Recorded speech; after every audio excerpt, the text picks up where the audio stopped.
নমস্কার, অনলাইন ক্লাসে সবাইকে স্বাগতম। আজকে আমরা গণিতের একটি অত্যন্ত প্রয়োজনীয় নিয়ম নিয়ে আলোচনা করব। নিয়ম বা সূত্র বলা যেতে পারে।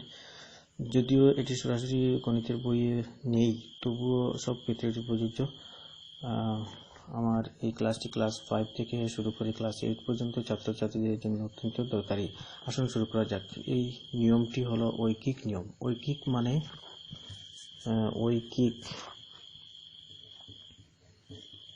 ঐকিক মানে একক, আর একক মানে হলো এক।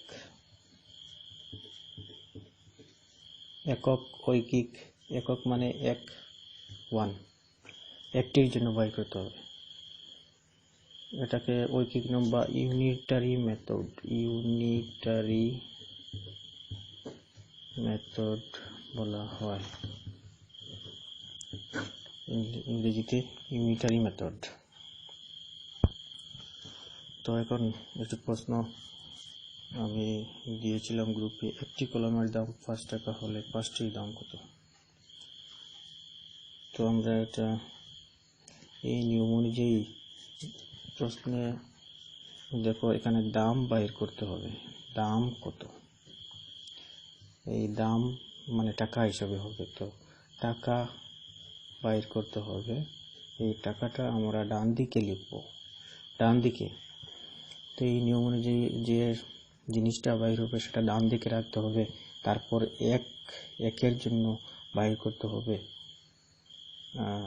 এখন আমরা এই লাইনটি আমরা সাজাবো, প্রশ্ন অনুযায়ী লাইনটি সাজাবো। একটির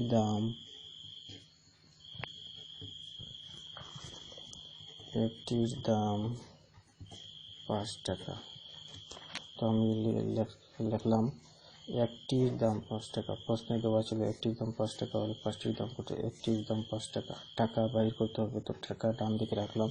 অতএব 5টির দাম সমান, কম হলে ভাগ এবং বেশি হলে পূরণ। কম হলে ভাগ করতে হবে এবং বেশি হলে পূরণ করতে হবে। তো এখানে একটির দাম 5 টাকা, 5টির দাম নিশ্চয়ই বেশি হবে, তো পূরণ করতে হবে। 5 পূরণ 5 সমান 25 টাকা। তো 5টির দাম 25 টাকা। আমরা সেম প্রশ্নটি উল্টোভাবে লিখলে কি হবে, যেটা তোমাদের গ্রুপেই দেওয়া ছিল। একটি কলম 5 টাকায় পাওয়া গেলে 25 টাকায় কয়টি কলম পাওয়া যাবে? এখন 2 নম্বর প্রশ্ন দেখো, একটি কলমে 5 টাকায় পাওয়া গেলে 25 টাকায় কয়টি কলম পাওয়া যাবে? তো আমরা অঙ্কের লাইনটি এমনভাবে সাজাতে হবে, যেটি বাইর করতে হবে সেটি ডান দিকে রাখতে হবে। এখানে কয়টি কলম পাওয়া যাবে এটি বাইর করব। তো কয়টি মানে টি ওটা ডান দিকে রাখতে হবে, ডান দিকে রেখে লাইনটি সাজাতে হবে। 5 টাকায় পাওয়া যায়, প্রশ্নে দেওয়া আছে 5 টাকায় পাওয়া যায় সমান একটি। এখন যেহেতু ঐকিক নিয়ম, তো একের জন্য বাই করতে হবে 1। 1 টাকায় পাওয়া যায় 5 টাকা পাওয়া যায় একটা, তো 1 টাকায় কম পাওয়া যাবে না বেশি পাওয়া যায়? 1 টাকায় একদম কম পাওয়া যাবে, তো কম হলে ভাগ করতে হবে। এখানে 1কে 5 এখানে টাকা 5 দিয়ে ভাগ করতে হবে। 1/5। তো এটাকে আমরা এইভাবে লিখতে পারি 1 নিচে 5, 1/5। এখন 1 টাকার জন্য বাইর হয়ে গেছে। এখন প্রশ্নে দেওয়া ছিল 25 টাকায় কয়টি কলম পাওয়া যায়। তো এখন 25 টাকার জন্য বাই করতে হবে। 25 টাকায় পাওয়া যায় সমান 1 টাকায় যেহেতু কম পাওয়া গিয়েছিল ভাগ করেছি, 25 টাকা সামান্য বেশি পাওয়া যাবে, সামান্য মানে পুরাটাও বেশি পাওয়া যাবে। তো তো 1/5 লিখলাম, 1 টাকায় পাওয়া যায় এটা, এটার থেকে বেশি পাওয়া যাবে, তো বেশি হলে পূরণ করতে হবে, পূরণ 25, 1/5 ইন্টু 25। তো আমরা 25-কে 25 পূরণ করব, আর নিচে দেখো এটা নিচের সংখ্যা 5 হলো, এটা নিচের সংখ্যা 5। 25-কে 5 দিয়ে ভাগ করলে তো 25, 5 × 25, 5টি, তো হয়ে গেল 5 টাকা পাওয়া যায় একটা, 25 টাকা পাওয়া যাবে 5টি। তো ঠিক একইভাবে আমরা গ্রুপে যে অন্য দুটো প্রশ্ন ছিল সেগুলি করব। তো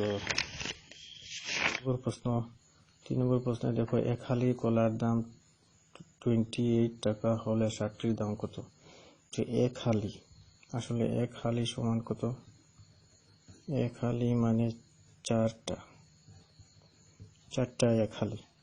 তো 4টার দাম এখানে বাইর করতে হবে, কি দাম বাইর করতে হবে, দাম ডান দিকে রাখতে হবে। তো এখানে দেওয়া আছে এক হালির দাম 28 টাকা, এক হালি মানে 4টা, 4টার দাম